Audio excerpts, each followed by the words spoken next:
Hello, hello. It's daily game design time.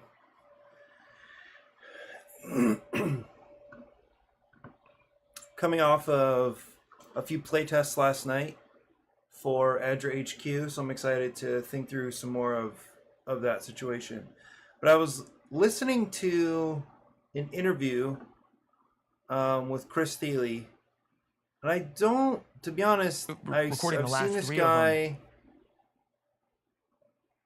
guy, Rick Beato. I actually don't really know why he's a big deal, to be honest. I know he's done. I think he does some. He teaches. He does a bunch of interviews. An American YouTuber. It's funny that he starts. It starts out the description with him as a YouTuber. Anyway, I've seen his face a lot, and I've seen little snippets of interviews. But when I saw that Chris Thiele was his interviewee, that was a pretty easy decision to make to jump in, because when I was back like in college at Southern, Nickel Creek was, I actually think they did their last show for some amount of time. I forget what it was, but it was like their kind of farewell tour or something. And Nickel Creek was, I think it was a kind of important exposure to what felt like folk music for me. And I just really very much appreciated the harmonies, the rhythm, and I was never super strong with guitar, like doing fancy stuff. But one of the things that that I end up being useful for is rhythm guitar. So just pretty simple chords, but like, at summer camp or whatever setting where people are singing along, one of the things I've been able to offer is something really percussive with the guitar. And so bluegrass and folk music, like what these guys do, is so amazing in the way that they only had, often they only had mandolin, guitar, and violin. Maybe there'd be a bass playing with them. But the amount of feeling, the amount of rhythm that came out of just those instruments, to me, was pretty mind-blowing.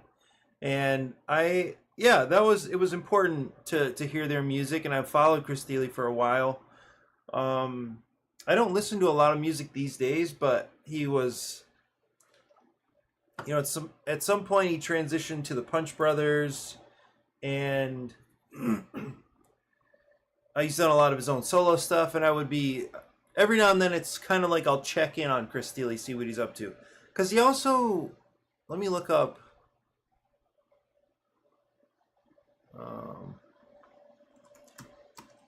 he was hosting, what is that?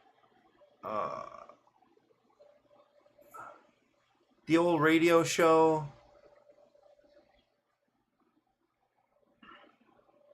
Yeah, Punch Brothers, 2008. Yeah, that's definitely when I would have been listening to them. A Prairie Home Companion. So Garrison Keillor,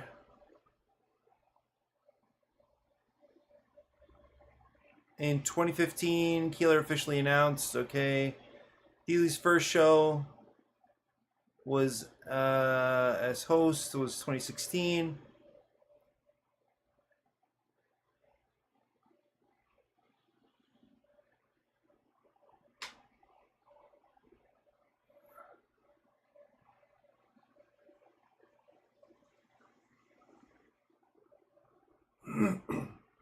Okay, so they did it until COVID, and then they canceled it during COVID.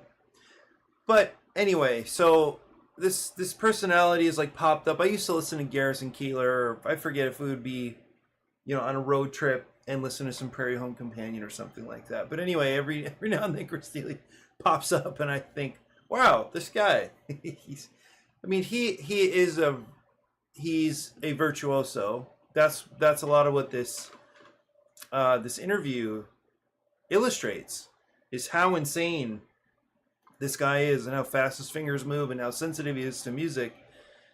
And well, I'm designing games now. I love it. but before I was designing games, I was making sauce. Before I was making sauce, I was playing music, writing songs.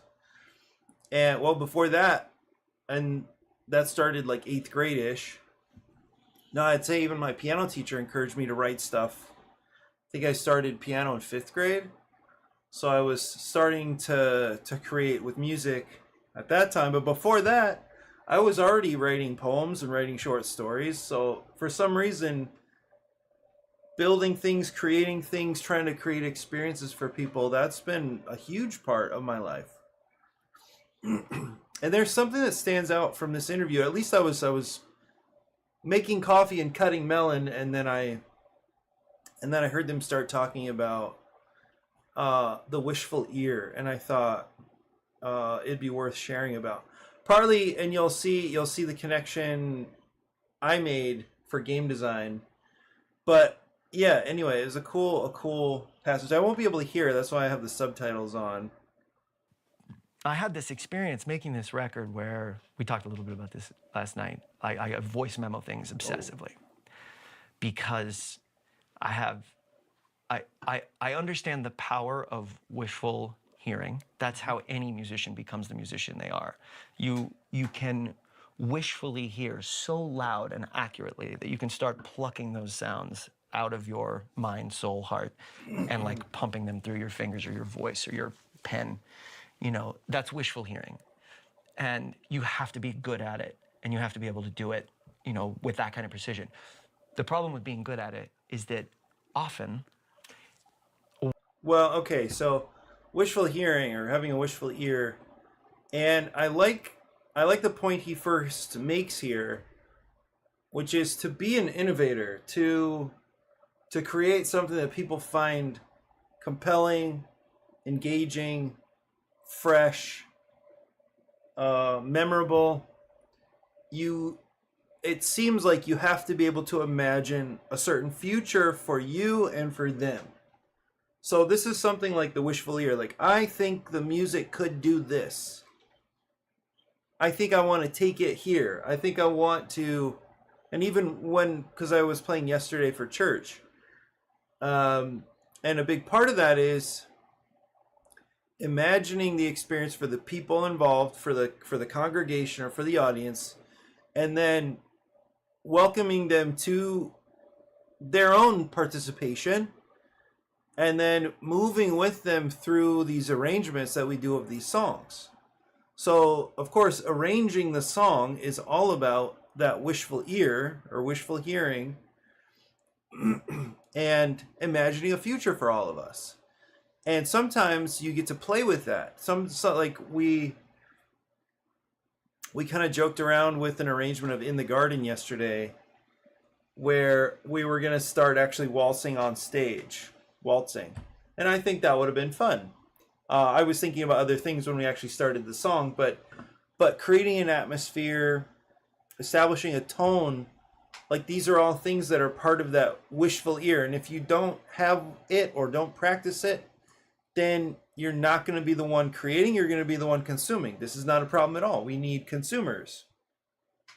But if you find that where you experience flow, where you sense passion, is in offering an experience to people, then as Chris Steele's saying, the wishful ear or wishful hearing is like an important part about that, a part of that. But then here is the problem. I think this is what caught my ear, and which I think was a really great observation.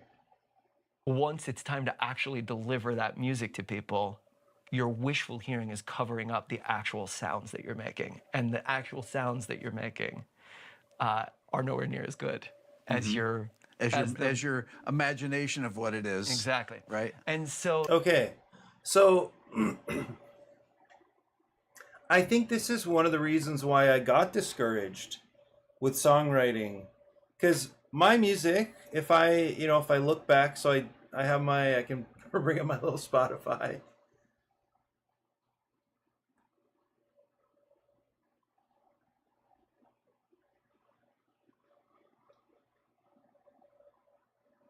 By the way, I found out that one of my students has music on Spotify, and I thought that was one of my writing students. So I have one like full, I think it's a 12 song album. That's C. Scott Run 2009. I recorded it in 2008. And then in 2014, I recorded something with the help of my friend Eddie and others. And now I'm much more comfortable saying like this is weird music. There's very little of it that would ever come off as like poppy, as popular. Look, it even uses that word right up here.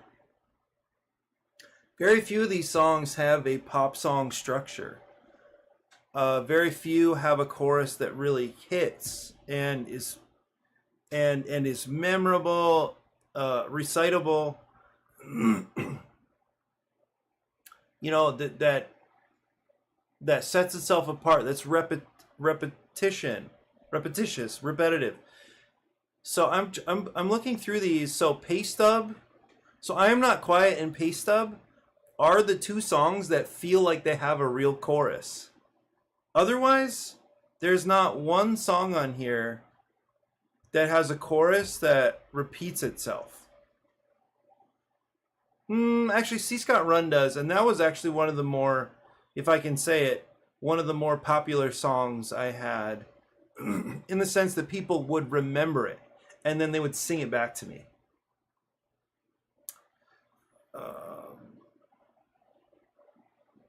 It Rains Here? Nope. Nope, none of these. These are all story songs. And what I mean by that is the narrative the narrative in the song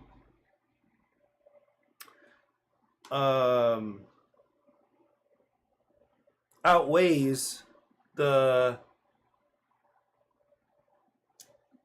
folk expectations or pop music expectations of as I'm saying, something that is catchy, right, and that is repeated so that your mind that has a hook, so that your mind can, or that it grabs your mind. Very few of these songs have something that grabs your mind, unless it's, and because there's repetition, because the melody really sets itself apart. That's so wild to me. Literally, one of these songs has a chorus that repeats itself. And even then, the chorus changes later on in the song. Okay, then go to, this was an EP. This was a 6-song EP, I think. The Harvest. Okay, so Pillar of Salt has a chorus, and it's repeated twice, but the third time it's completely different. I Am Not Quiet has a reliable chorus. Pay Stub, generally a reliable chorus that changes at the end. Water, no chorus. Canning Friends, something that feels like a chorus, but again is not repeated. The Harvest, definitely not. This is all story. So I don't have those pop song intuitions. And I got frustrated at some point. I mean, I don't know that I ever decided, like, okay, here's a moment where I'm frustrated and I'm giving up. But there were people who've always been supportive of my music, of these really weird, goofy, strange, imagistic songs, story songs. People have always, there are personalities in my life who've always been supportive of what I do, and they enjoy this music. I don't know how. I love it, but I think what I allowed myself to do musically is let my wishful hearing command the writing. It allowed for these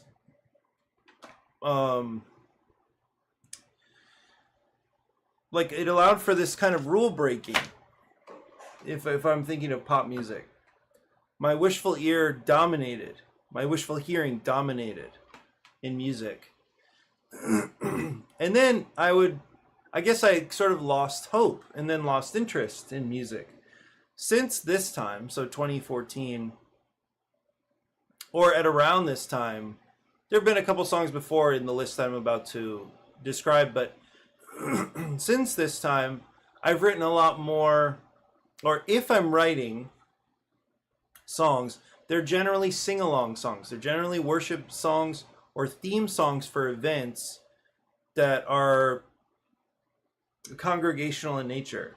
Like they're meant to be sung in a group.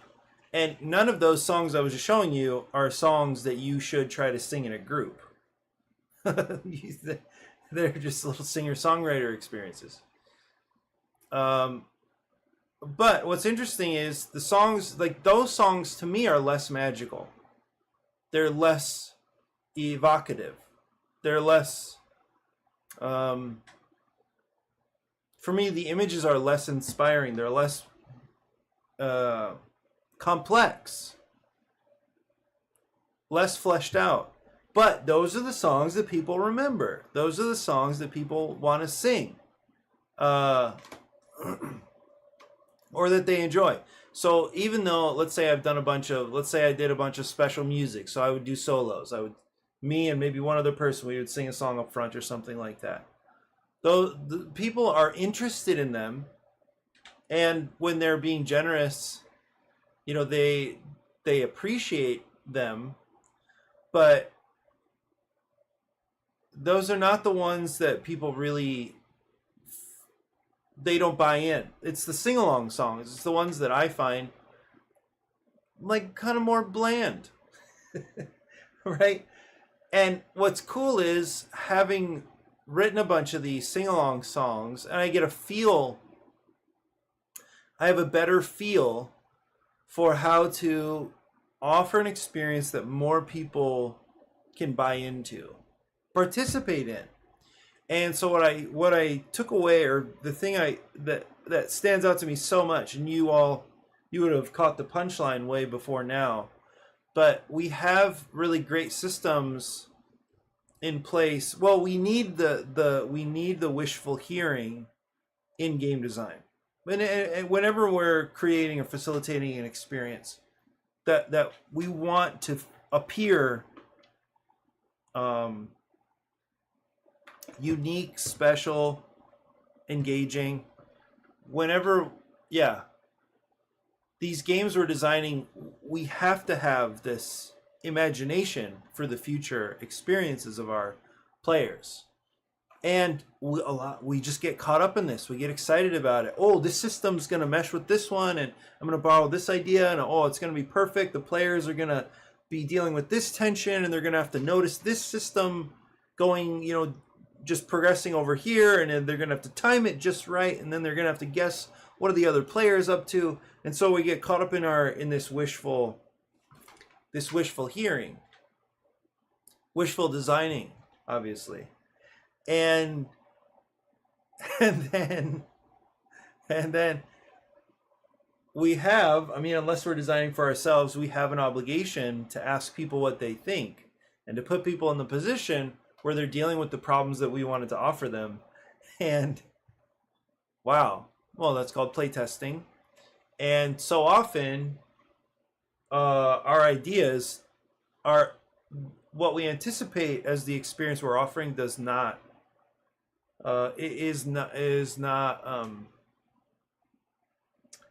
that's not what's fruited. That's not what people actually experience. Or things don't go as we imagine. So that's great. We build in these systems. And I'm sure we're all still guilty occasionally. Well, I think it was the Pathfinder game. The Pathfinder game I self-published last year. That one, I did not play test thoroughly enough with the target audience. And, well, it's not selling that well. So I think marketing is obviously part of that, but so is the failure of allowing my wishful hearing to do all of the work, my wishful designing. And this is not quite true. I did go through a bunch of iterations that were based on playtests, but I wish, or I should have, playtested more thoroughly with the people who I was imagining the future for. That's the point. Like, we have an audience. Defining that audience I find to be helpful and important. Actually, that was I definitely had some interactions, or on I think BGDL, the Facebook group. Um, I know I brought up this idea of audience, and there's I think mostly agreement there, concordance there, and or accordance, and yeah, defining an audience seems really important, and then obviously playtesting with the audience is really important because you're imagining the experience for them, or at least in theory you are. So anyway, it was just cool to see some overlap in creative fields where you've got this genius who still understands that sometimes what he's hearing and what actually ends up happening, like those things can be pretty different. Of course, it's interesting. It's almost like, you know how when we start out in some, especially when we're young, we start out in some creative field, or we start into, you get into debate, you get into, you do some reading, and then all of a sudden you feel like you have something to say. And it's actually really helpful that a lot of us, when we're starting into some creative field as young people, we're convinced that our ideas are new, that they're genius, that they're amazing. And then you've got this person with more experience saying, yeah, but like there's 10 of those out there. Why do you think this is new? Whatever it is.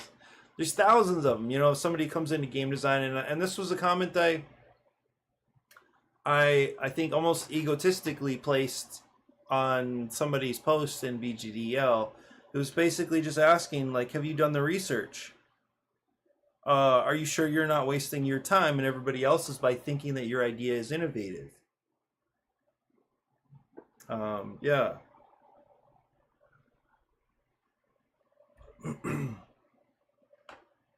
Anyway, yeah, fun overlap. Everybody should be creating things. I think we're built to build, and some of us maybe, like, for me, I don't think. Yeah, I still feel like I'm like early on in entrepreneurism, even though I've been doing things, selling things, making things and selling things for over 10 years. And I'm talking about, music in that case. The entrepreneurship, the business engine has always been a weakness for me, but the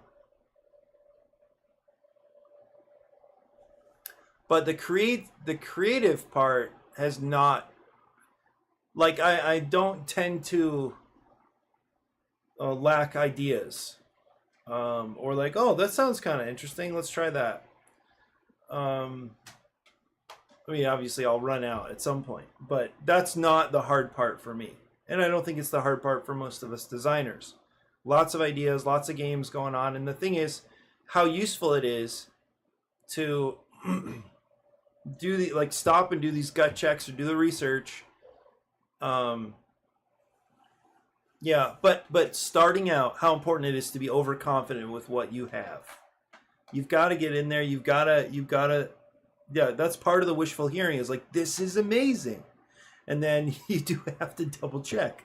Are you sure? Are you sure people are liking it? That they're getting what you're talking about? That they're picking up what you're putting down? Are you sure? Well, I love that we have this process built into design, and we prioritize it in the form of playtesting. I think that's beautiful. So I've been playtesting. Anyway, Chris Dealey, please listen to his music if you're not familiar with it. I would be kind of surprised if you've never heard anything he's written. He's like, I feel like he's the Jacob Collier of my generation. He's 44, Chris Dealey is. But his music will not make sense, or like it will grate on your ears because it's innovative, because it's experimental, because he's doing things on a mandolin, he's doing things in folk music that people have never probably never done before, at least not on the stage, on the scale he's doing it. So it's not always comfortable music. It doesn't always like make sense. It's not always shaped um, in a friendly way, but it's wild and it's good. So yeah, so I'm reflecting on some playtests from last night. I played with adults, but I also played with gamers and non-gamers, and I tested out a couple of ideas. So we did try the Uno turn to try to describe things as in this Uno style turn where if you can't do anything, draw a card and pass. That did not really work. It felt like it was close to working, and our group was getting it. Our group was like one of our, I think we played with 4 or 5 different combinations of people. There was one guy that played all 4 games. I think we played 4 or 5. And we were starting to get it. There are some really, really cool, the way the game is working right now. Well, I'm on the fence here on how to describe this. There was either really cool collaboration or the person after me was taking half of my turn. I haven't decided how to think about it yet. But what we did was follow the idea that if I can't play, I'm going to draw a card. Okay, that didn't really stick, but then you could do 2 things. You could either play 2 cards. Well, it's playing cards and refocusing. Those are the 2 available options at this point.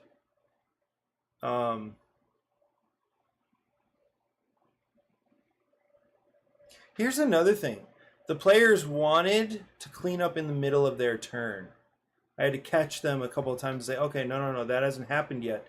But when they completed I want to write that down. I'm going to write a few of these things down, I guess, as I go. So the okay, playtests 2010 25.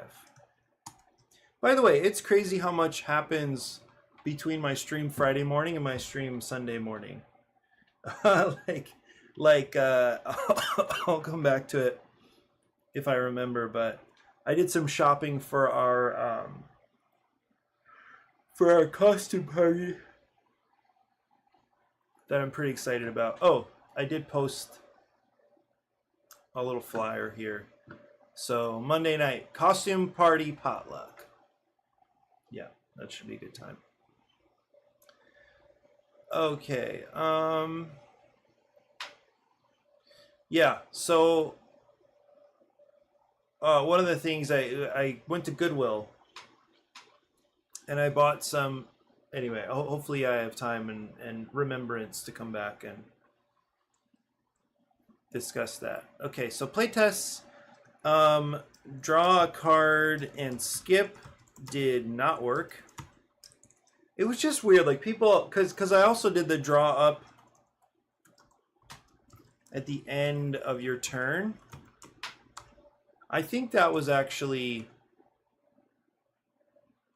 I think people were getting that. Doing 2 things did not necessarily stick at first. But here was a thought I had. And because I was thinking that I need people to try this game at least 2 times, you know, and I've actually wondered, like, what's a good way? Well, sometimes I've done a little preamble with a game where I say, okay, I think this is our practice time, and then let's play again after, okay? Well, that's one way to go about trying to get people to get comfortable with this game and this experience. It's to ask them to play twice. And then I thought, wait, it's short enough. Why don't I just have 3 rounds? So I also wanted to write that down. 3 rounds. So that's much. That's I think a much smoother invitation to say, well, here's the difference. Okay, like, all right, we're done. Is anybody up to play again, to try again? Okay, that's one way to go about getting this repeated play. Here's another way. Whew, all right. Wow, that was wild. That was round one. Let's go into round two. So if you were to start the teach by saying, we're going to play 3 rounds, and then they still sign up, like they still are sitting at the table, then you've already set their expectations on the fact that they're going to be playing again.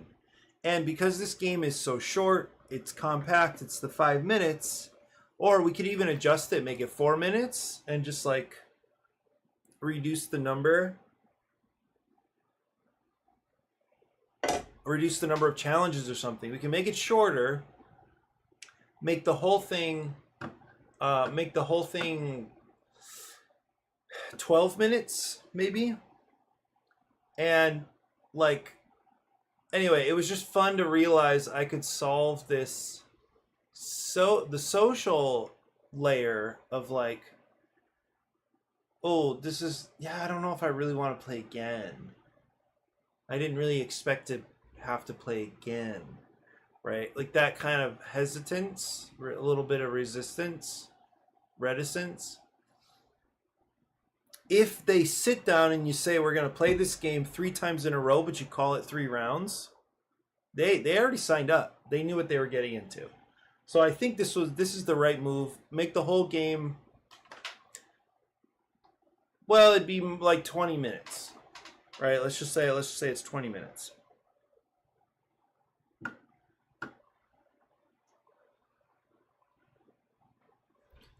But now the question is how to actually make the game feel like it should be 3 rounds.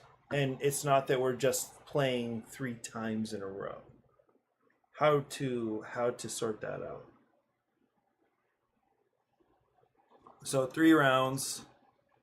Progression. What is the progression? Why does it make sense to do the same thing 3 times?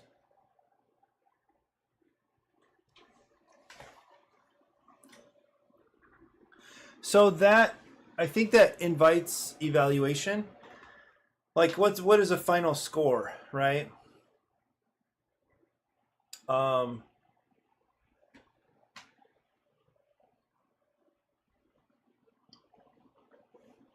Because I think one way to go about tuning the scoring is to count a few things. So what is it scoring? No, I think 3 rounds. This assumes something like, this assumes the need to develop something like scoring. So what's the progression? Does there need to be a progression? Like, what does scoring look like, I guess, first? So scoring could be, what is scoring? Like counting left over cards. Oh, counting leftover challenge cards and player.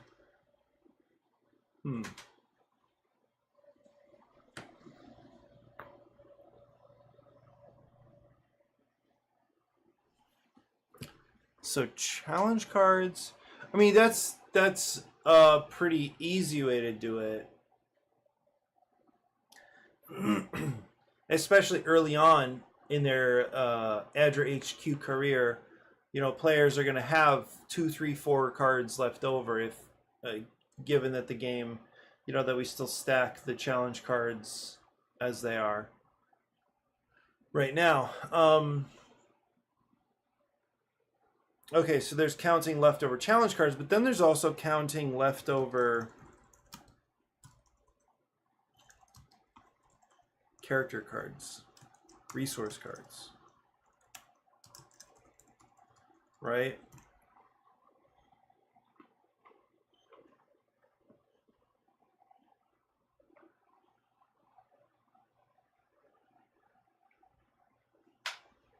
Yeah.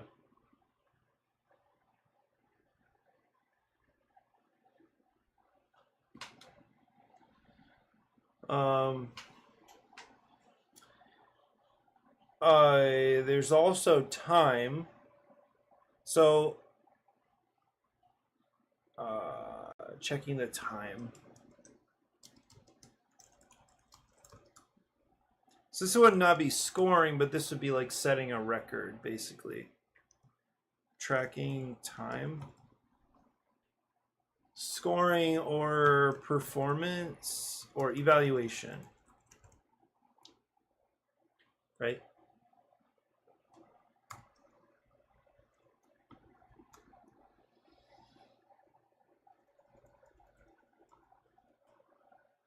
Okay, so I want to anyway, I can work on scoring for a while, but I also wanted to continue with just some notes for what people seem to remember, what they didn't remember, what worked, what didn't work. So drawing up at the end of your turn, that was okay. I think people were getting that.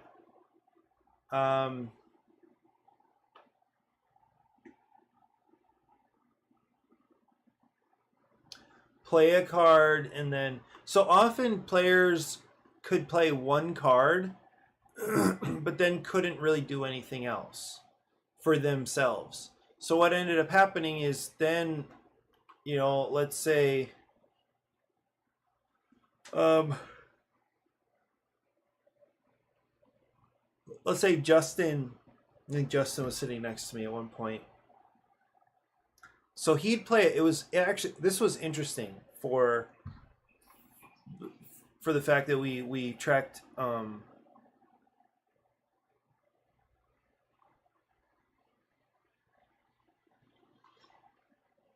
oh, interesting. The Bills game is at 7 this morning. They're playing the Panthers. Bills 31st ranked run defense to face NFL's most efficient ground game. Uh-oh. Bills are struggling. After a strong start, they're struggling. They got injuries, etc. I'm sure they'll be okay, but it's unfortunate. Things have not gone as expected.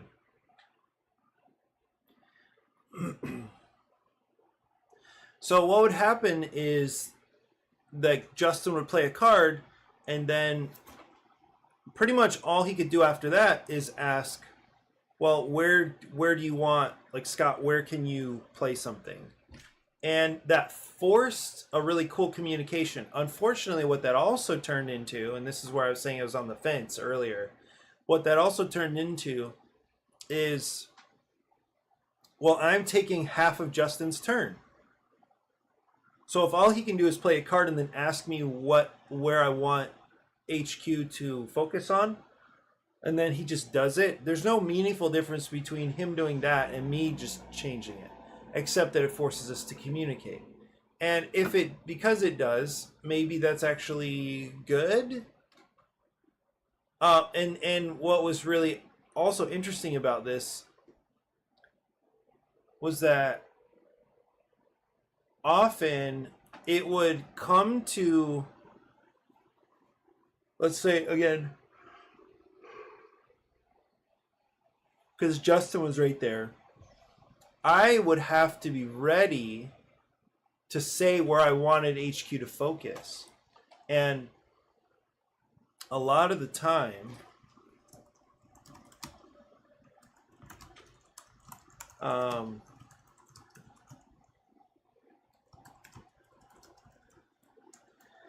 not a lot of the time, but it happened a fair amount where actually I just wanted to focus on the same... I just want to focus on the same challenge card or in the same spot. So the refocus didn't happen. So literally all they did on their turn was play a card. And then we discussed whether or not we should refocus. we didn't need to refocus, so then they just lost the rest of their turn. So that, I don't know that that's fun. Like, I don't know that that is, like, cool. Another thing that happened that I found players wanted to do, they wanted to clean up on during their turn.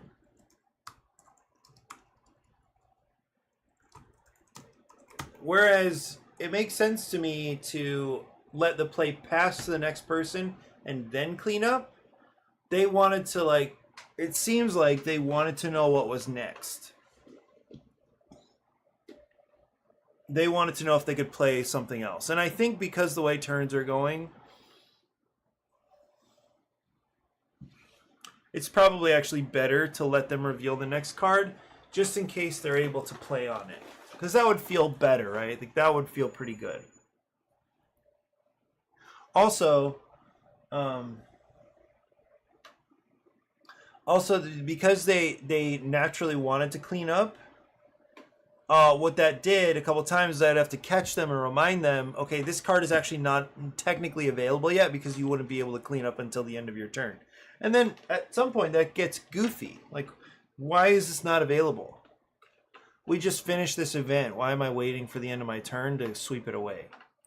So cleaning up during their, I'm going to put it this way. Cleaning up after turn didn't work. So I think what we can do instead is clean up during the turn. And then here is the other thing I wanted us to try again. Okay, so now we're thinking of some solutions. So 3 rounds is the try again thing. I think allowing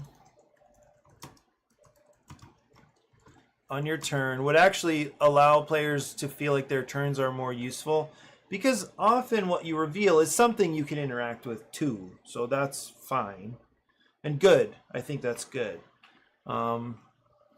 Okay, what else was there? Drawing up at the end of the turn seemed okay. But here, this is a big one. Draw a card and skip did not work. So I know this is going to be crazy, but what I'm thinking is,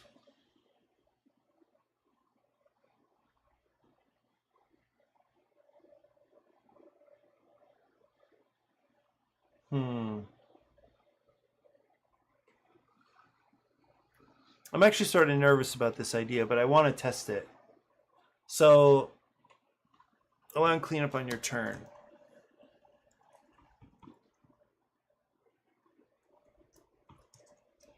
Actually, let me double check Discord formatting.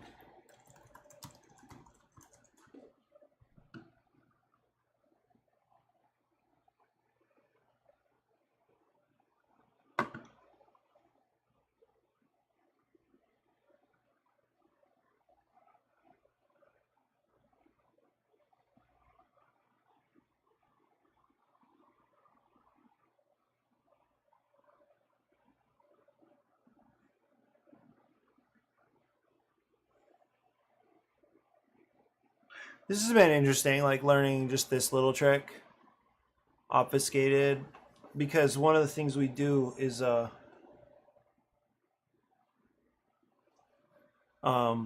of the things we're doing is with the game that we've been playing on my Discord. The game it doesn't do a good job of allowing you to show your solution for the puzzle. So what we can do is we can write the path that we took, the solution that we found, and we can just share that without the spoiler. So that's cool.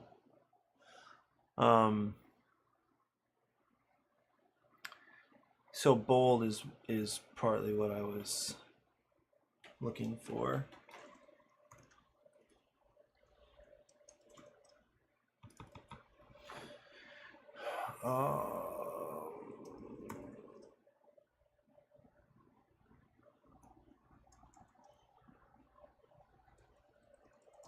And then I think I also wanted to know like lists, formatting lists. I guess maybe this is the right way to go, the right place to find everything.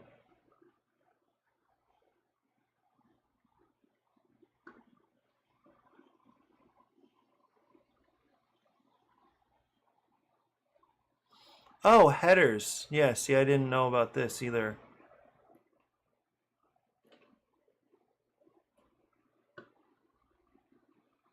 Subtext? Wow. Masked links. Nice. Okay.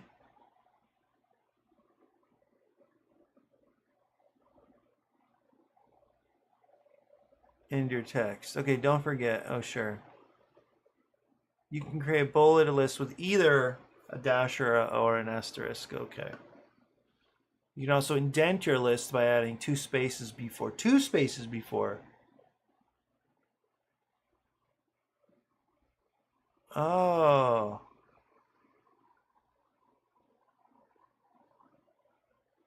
Okay.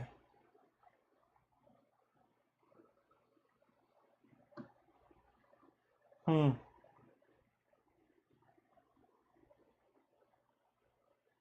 Wow.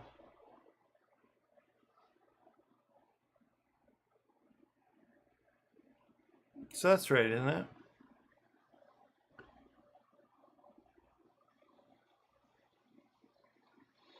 Okay.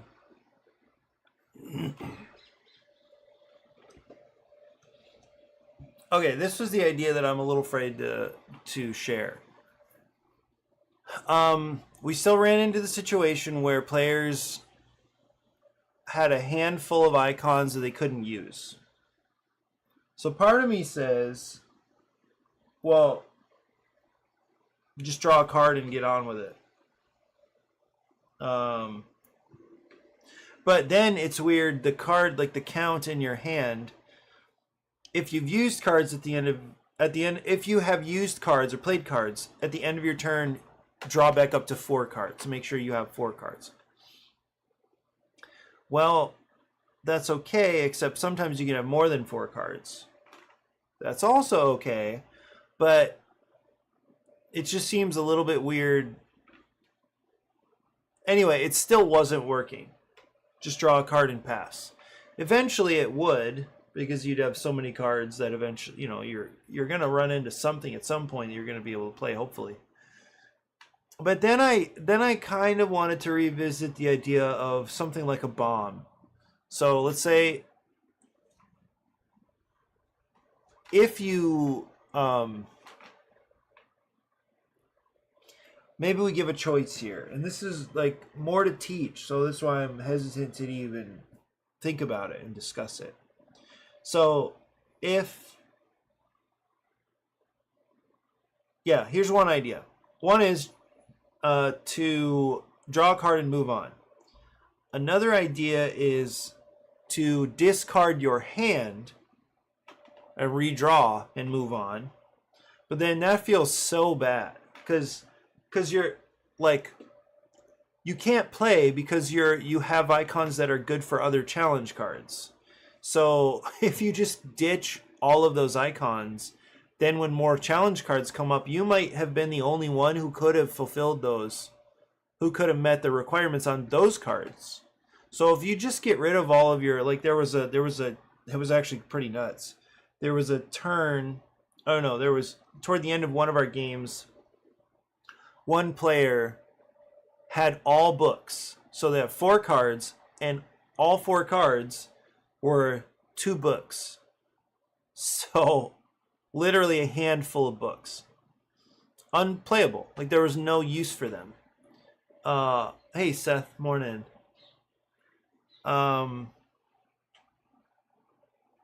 So there was this really dead hand given the board state. But if there were, like, let's say 2 of the challenge cards, they get resolved, and then all of a sudden all we need is books, like that person would be a superhero. So it would be really sad to have them discard their whole hand just because at this moment it's not really the icons you have are not really applicable. So I wanted to, like, if they are going to discard their hand, I felt like there should be a reward for that. Not just like, too bad, unlucky for you, go ahead and start with a fresh hand. That feels sad to me.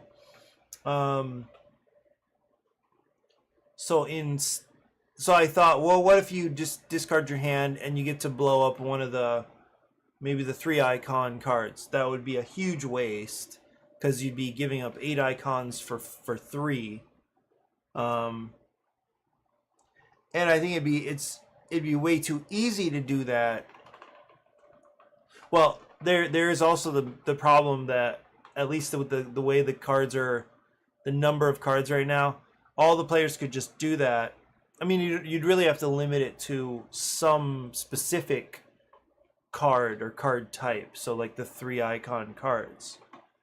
Because if they could just blow up any card, they would have, collectively, they'd have enough cards to do that for all of the cards. All the challenge cards. So that doesn't work. But if you discard your whole hand and resolve one of the 3 icon cards, that's at least something compensation wise. But it still is the problem of, like, you're getting rid of icons that are probably going to be useful later. They're just not useful now. So I kind of feel like there should be something else to do. Okay, here's another thing. So they, at least one or two people thought of drawing a card as an action, which it was in a previous iteration of the game. So they wanted to draw a card and play a card, or they wanted to do, they wanted their turn to feel meaningful, which makes a lot of sense to me. And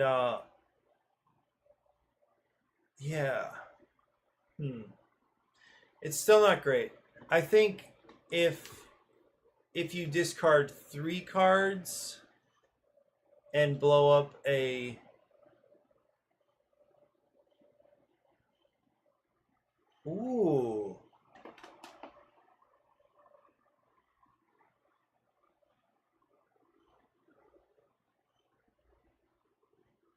what if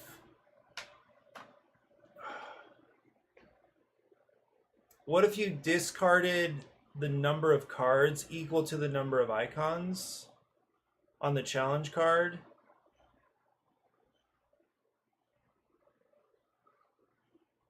How many icons total is that? Let me go look. Because my question is, interesting.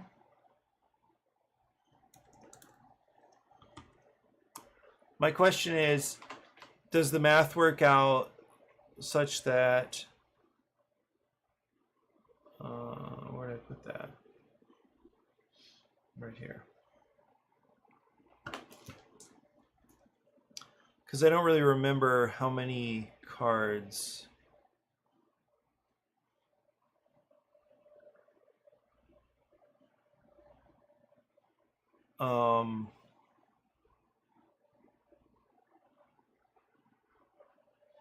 Okay, that's not convenient. Let me just go ask Gemini.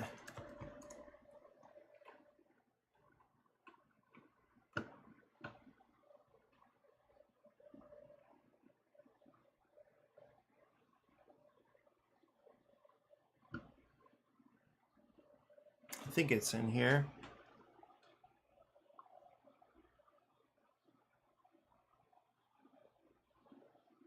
Maybe not.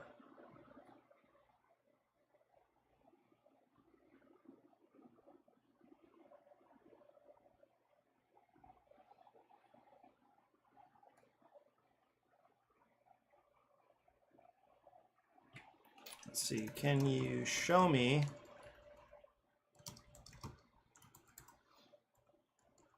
breakdown of the challenge cards, challenge card icons?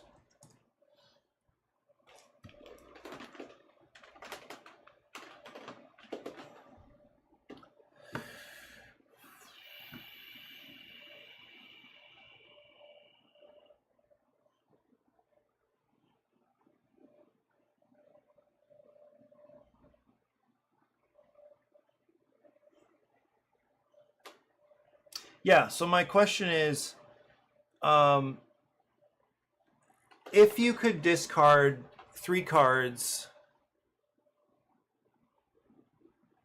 to satisfy the requirements on a 3 icon challenge card, then would players just do that all the time?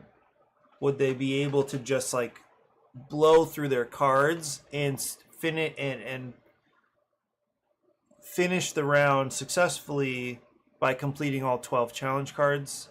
Would they be able to do that? So I think the way to figure that out um,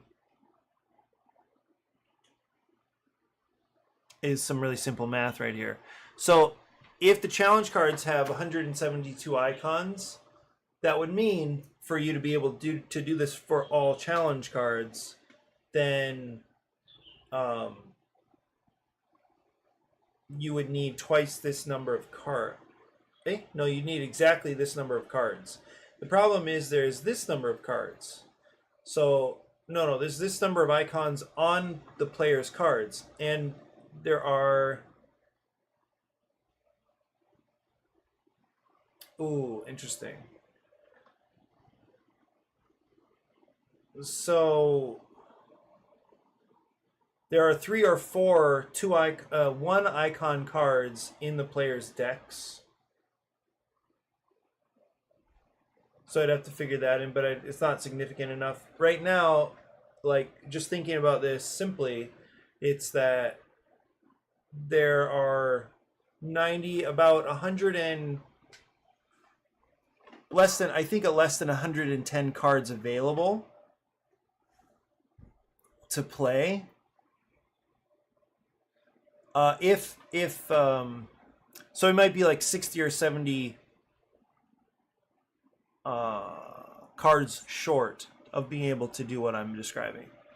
Again, the idea is if I could discard 3 cards out of my hand to satisfy any 3 icon challenge card, then that sounds like at least I can use my cards for something here.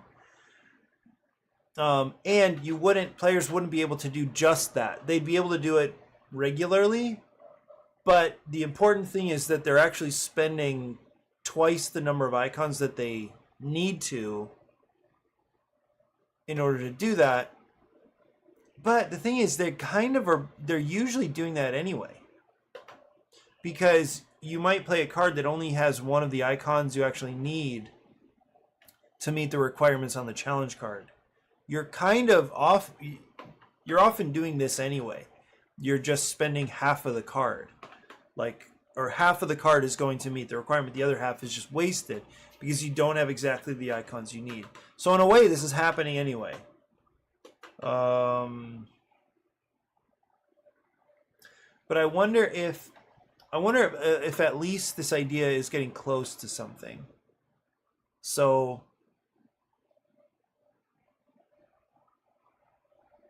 yeah.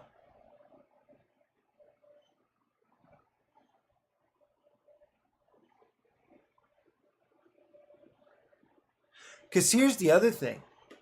What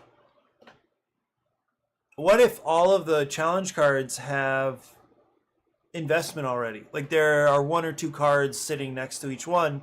Like other players have already played some cards to them. It comes to your turn. Your hand is useless. So what you can do is you still play 3 cards to blow up a 3 icon challenge card. But if there was already 1 or 2 cards there, then you actually collectively spent 5 cards to satisfy the requirements of a 3 icon card. And that's a better problem. I mean, that's actually a good, like, that's so expensive, but if that's the best you can do, well, that's cool. You at least get to help, but that's ridiculously expensive. And maybe that's enough of an expense that this is not really a problem. Like players just dumping their hands on cards. It's something to try anyway.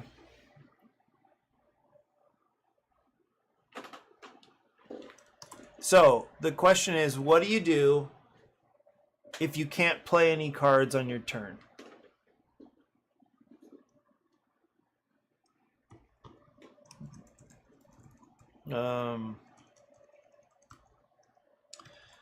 Building in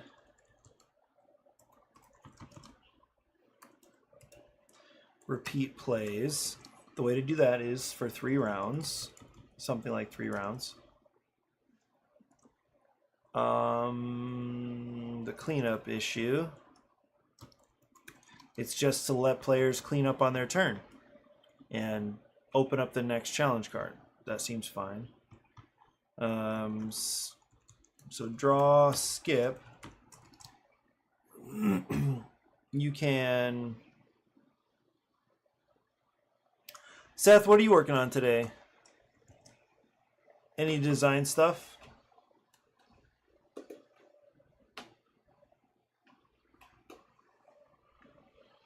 Are you streaming later? How about that?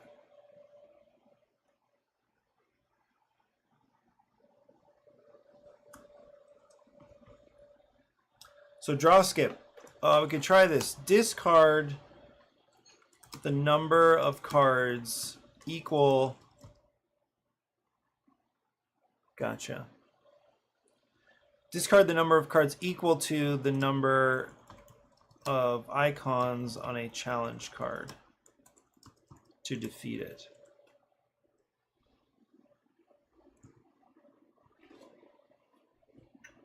So what's good about this is it lets you refresh your hand really efficiently, and I think in a way that it will feel satisfying, even though you're probably going to be you're going to be dumping a whole lot of icons that should be useful at some point. They're just not useful now. So you're definitely running a risk. So there are people who will say, "Ooh, I would rather not dump my hand."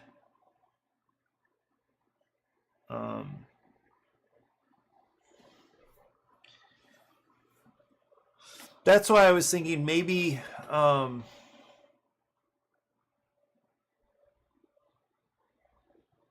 co-op mercenary simulator game and trying to wrap up a map editor tool for that. That's very cool. I can't imagine how that stuff comes together. I love that. So is this is like a browser based thing or what?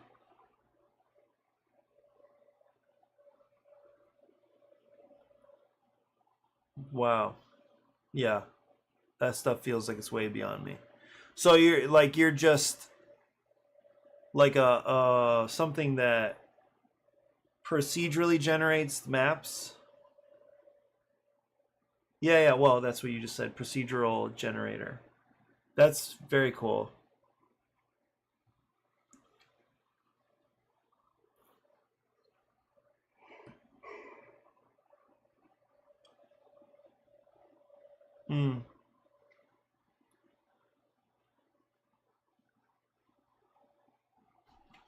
Yeah, but what if players don't want to dump their hand? Do we just require them?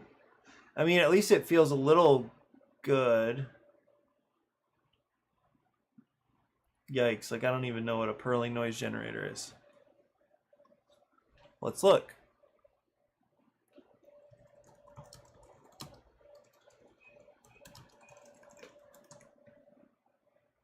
Oh, purling. A technique for generating random noise that produces more natural appearing textures and images. It's an algorithm that is used often in procedural content generation, especially useful for games or other visual media.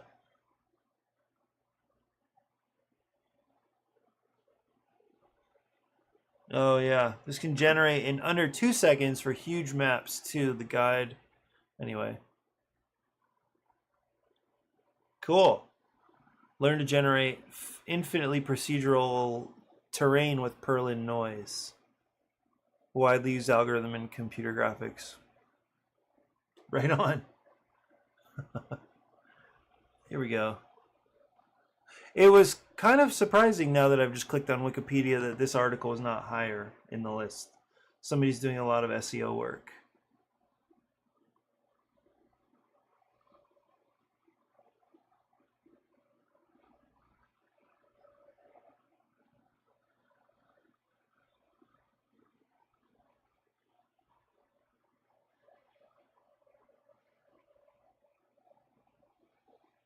Whoa, cool. Academy Award for Technical Achievement for creating the algorithm for the coming up with a tool that helped um, they helped create Tron or something.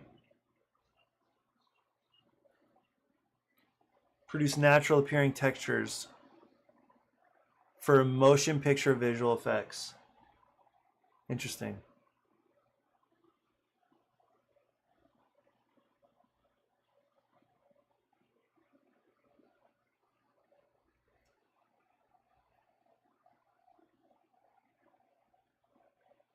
Hmm.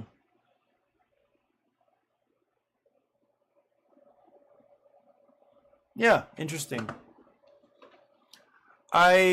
When I heard about procedurally generated maps, I think it was in maybe some platformer actually that somebody was playing, or just like learning more about how a game, depending on the way that the player was making, like moving through the world, then the game would adjust to them and could do that automatically. Pretty awesome. I don't know that didn't have to do with procedural generation exactly, but to me, like populating a world just sounds super inefficient, and being able to just send an algorithm off to do it sounds amazing.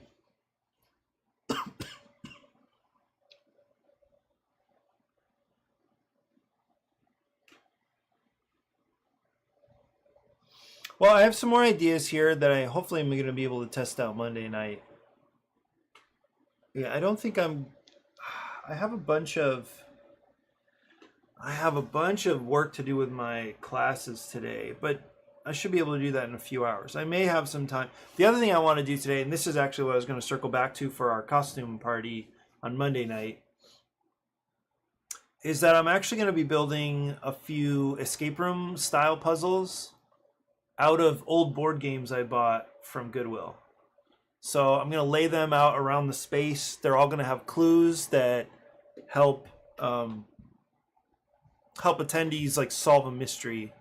Then it's going to be, I don't know, it'll probably be just like a kind of literal fill in the blank paper that has a story on it, where pretty much like a whodunit scenario.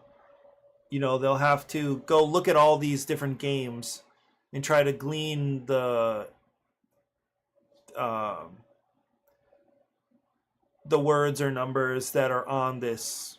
I think, yeah, I'll just print out something, and they're just filling it in, and it'll be something like, you know, turn it in. They're like, just drop your solution in the jar. We'll draw one at the end of the evening, and if you were right, and I drew your name or your slip of paper, whatever it is, then maybe there's a prize. Actually, I do have a couple of prizes.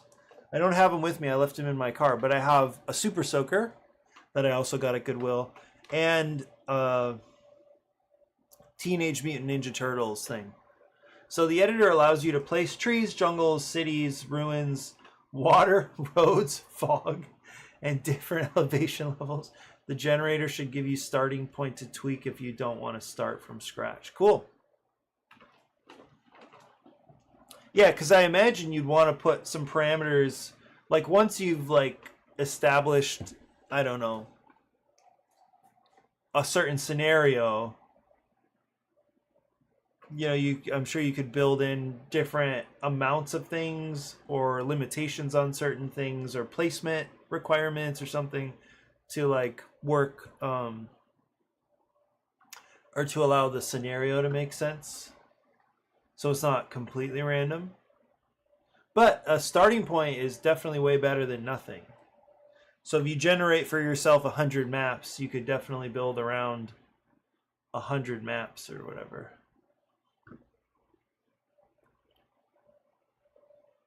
Yeah. You know what's pretty nuts? I was thinking about this morning. My first day of streaming was something like June, I don't know, 17 or 19 or something like that. Because I got back from China, and then I think it was that week I was recovering. I was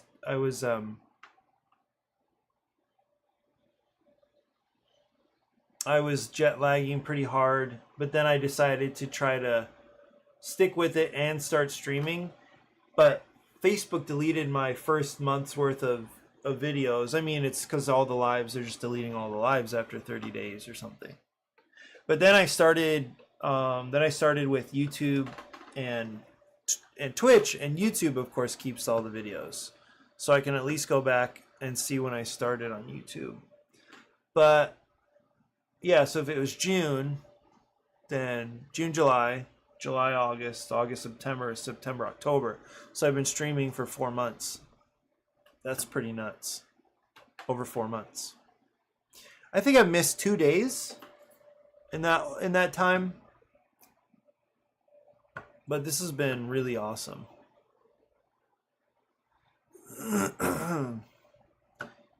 Yeah, right now it's a blank canvas to start. Yeah, and I know for you, Seth, you've been enjoying streaming as well, or at least found it productive.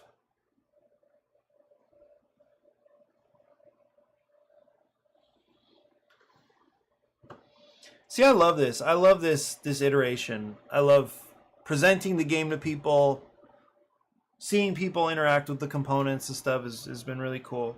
Just because it's very rare that I do this materially. I did sign up. I need to sign up for some more, but I did sign up to run Sugar Shack demos. An hour of Sugar Shack demo at the con next weekend. So that should be pretty cool.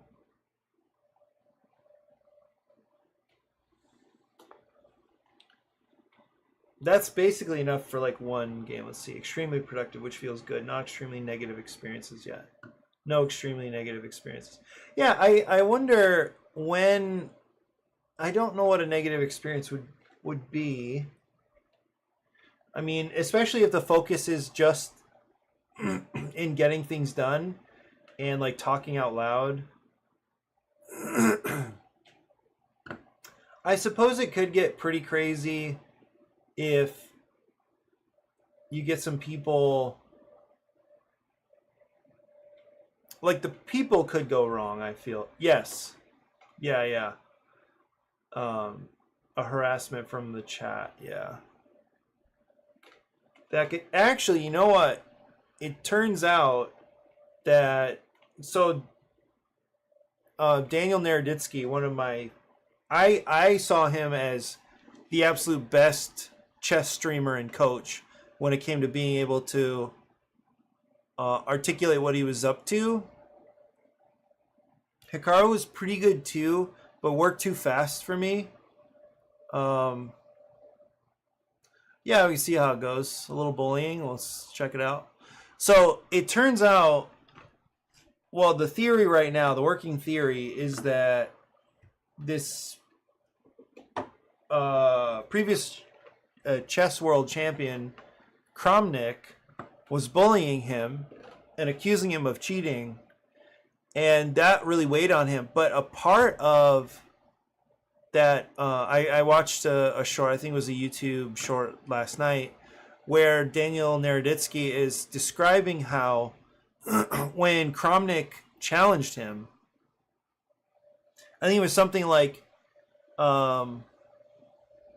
it's, I don't know the context for it, but it sounds like Kramnik offered like $50,000 to play him or something like that, and the thinking was, well, it should be pretty easy to beat this previous world champion because he's decayed a fair amount in his abilities.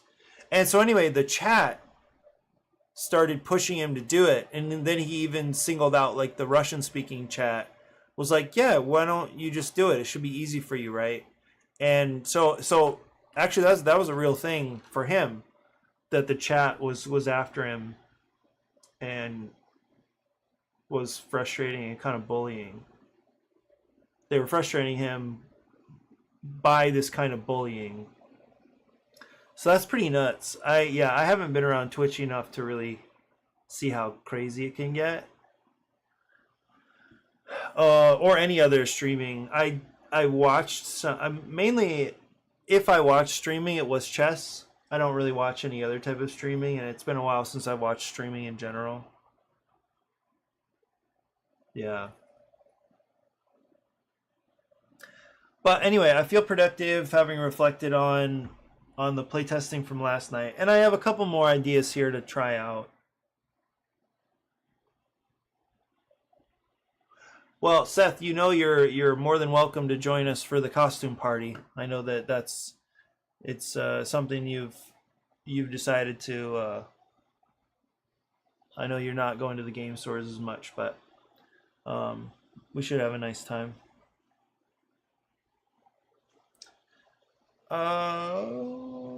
Is there anything else I missed right here? So drawing a card. So I have this other idea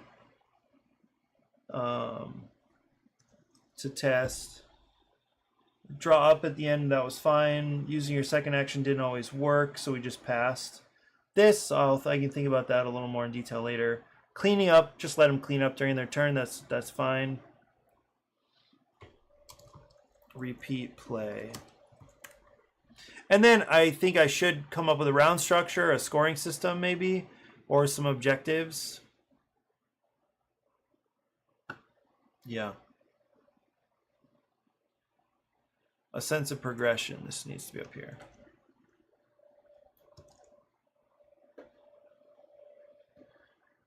Oh, I like this. Okay, well, I think that's it for me for today. Like I said, I've got a bunch of class stuff to get to.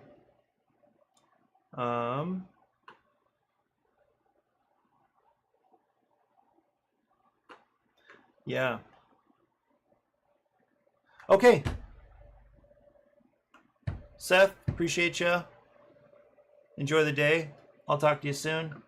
And for everybody else, thanks for joining. I wish you the best in your designing adventures, etc. All right, that's it for me. I'll see you soon.